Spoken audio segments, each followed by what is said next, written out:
ETF index mutual funds నేర్చుకుని stock మార్కెట్లో రాణించాలనుకుంటున్నారా? వెంటనే ఈ నెంబర్కి కాల్ చేయండి. Welcome to Suman TV. Harihara Veeramallu రికార్డులు సృష్టిస్తుంది. హిస్టారిక్ బ్లాక్ బస్టర్గా నిలిచింది.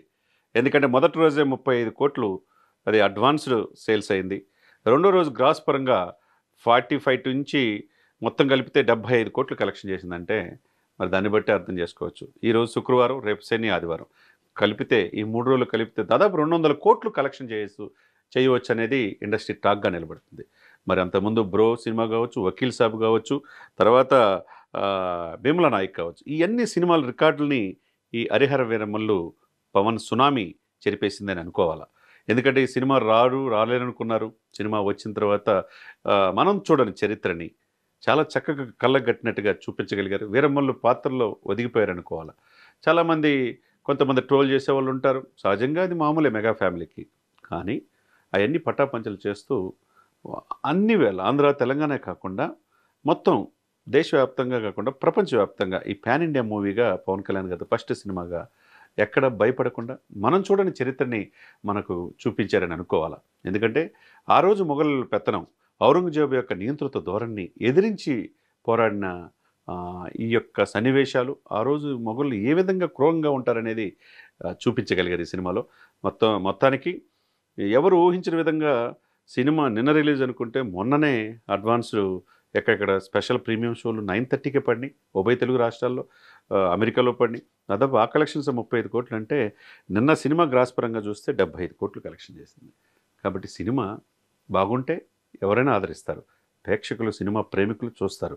ఎవరు బాయ్కాట్ పవన్ సినిమా అని చెప్పి వైసీపీ బ్యాచ్ అంతా కానీ నెగిటివ్ ప్రచారం చేసినా, నెగిటివ్ ప్రచారం చేస్తున్న దానికి ఇంకేందంటే కలెక్షన్స్ పెరుగుతున్నాయి. అది పవన్ గారికి కలిసి వచ్చే అవకాశం కనపడుతుంది. ఏదేమైనా కానీ చాలా రోజుల తర్వాత, 2 సంవత్సరాల తర్వాత పవన్ కళ్యాణ్ గారు అద్భుతమైన తన నటన చాతుర్యంతో ఒకవైపు ఫైట్స్, తన స్వయంగా మార్షల్ ఆర్ట్స్ లాస్ట్ 18 మినిట్స్ అయితే సినిమాకి నెక్స్ట్ లెవెల్కి తీసుకెళ్ళింది. ఫస్ట్ హాఫ్లో ఇంటర్వెల్కి ముందు, ఫస్ట్ హాఫ్ అంతా సాదాసీదాగా హ్యాపీగా జరిగి ఈ సినిమాలో అందరినీ మెప్పించే ఇదిలో ఇంటర్వెల్కి ముందు ఒక పులిని పోరాడే సన్నివేశంలో కళ్ళతో సెటిల్ పెర్ఫార్మెన్స్, పులిని కంట్రోల్ చేయగలిగిన ఇదిని సినిమాలో చూడొచ్చు అనమాట. సెకండ్ హాఫ్ కూడా ఈ గ్రాఫిక్స్ కావచ్చు, ఇవన్నీ కావచ్చు కొద్దిగా సాదాసీదాగా ఉన్నా కట్ చేస్తే చివరిలో ఆ రోజు మొఘల్లో నియంత్రిత ధోరణి, మన హిందూ సనాతన సంప్రదాయాన్ని ఏ విధంగా కొల్లగొట్టారు, మన విగ్రహాలని ఏ విధంగా అగ్నిలో వేశారు, ఆ తర్వాత మన కళల్ని దానికి సంబంధించిన పరికరాలను కూడా మంటలు వేసి కాల్చేస్తుంటే చాలా కళ్ళమటి నీళ్ళు వచ్చే సన్నివేశాలు. మరి అటువంటిది ఒక యుద్ధవీరుడి పాత్రలో, మనకు తెలియని యుద్ధవీరుడిని వీరమల్లు పాత్రలో జ్యోతికృష్ణ మరల్చిన తీరు అద్భుతం అని చెప్తున్నారు. అదేవిధంగా కృష్ణ స్టార్టింగ్లో ఈ ప్రాజెక్ట్కి హెల్ప్ చేసిన, ఆ తర్వాత మధ్యలో వెళ్ళిపోయే తెలుగు బాధ్యత అంతా, బరువు బాధ్యతను జ్యోతికృష్ణ గారు తీసుకున్నారు. ఖర్చు కనకడకుండా ఏం రత్నం గారు ఈ సినిమాని నిర్మించారు. మరి ప్రపంచవ్యాప్తంగా రికార్డులు సృష్టించడంతో, ఎందుకంటే చాలా సినిమాలకి ఇటువంటి సినిమాలు తీయాలంటే గట్స్ ఉండాలి. ఇది పవన్ కళ్యాణ్ గారికి దక్కిందని మనం అనుకోవాలా. మొదటి నుంచి కూడా ఈ సినిమా మీద కాన్ఫిడెంట్. ఎప్పుడు ప్రెస్ మీట్కి రాని పవన్ కళ్యాణ్ ప్రెస్ మీట్కి వచ్చాడు. వీరమల్లు చెప్తే వినాలి అన్నాడు. విన్నట్టుగానే అభిమానులు కూడా ప్రపంచవ్యాప్తంగా అలరిస్తున్నారు. అదేవిధంగా నన్ను రాకూడదనుకున్నారు, నన్ను రావాలని మొక్కున్న వాళ్ళు ఉన్నారు. వీరమల్లు చెప్పింది వినాలి అన్నాడు.